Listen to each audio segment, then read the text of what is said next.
санаа байгууллагын эрүүл мэндийн тусламж үйлчилгээ дээр юу санаачилж хийж байна вэ? Одоо бас нэг эмнэлэг орон нутгуудад ингээд бас босгох санаачлагад нүүлж явуулсан сонсгоц. Энэ талаараа нэг товчхон бас мэдээлэл хэлж болох уу?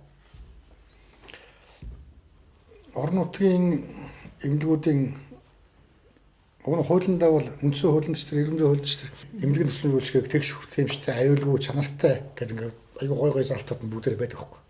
Тэгээ төр засгийн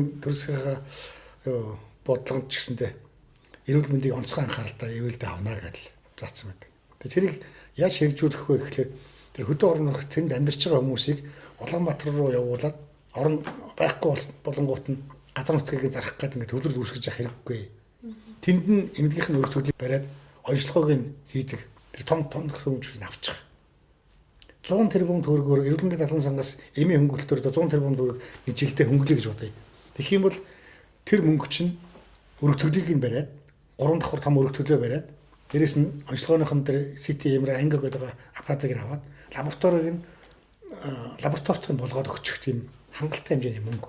Бид нар Булган аймгийн нэгдсэн эмнэлэг дээр одоо орчин үеийн хаалганы вакуум өрөөгөр 3 давхар өрх төрлийн барилгыг өөрсдийнхөө санаачлалын судалгаан дээр үнэлж хийх гэж байгаа. Иргэдээс бол танд тусламж дэмжлэг авна. Яагаад бидний мөнгийг буруу зараад байгаа юм бэ гэдэг зүйлийг төр засагт харуулад бид нар хөдөө орон нутгатаа нэгдүгээр эрүүл мэндийн зардлаа, хоёрдугаар нас баралтаа багасгая. Гуравдугаар тийм тусламж үйлчилгээг орон нутгатаа авдаг тэндээ 50 азгалтай амьдрий. Монгол улс ч бас иргэнтэй байж байгаад оршин тогтноор байна шүү дээ. Хүмүүс нэг хэдэн аж ахуй нэгжүүд мөнгө олохын тулд хүмүүсэд золиос нь гаргаж улсаа сүрүүлж болохгүй байхгүй.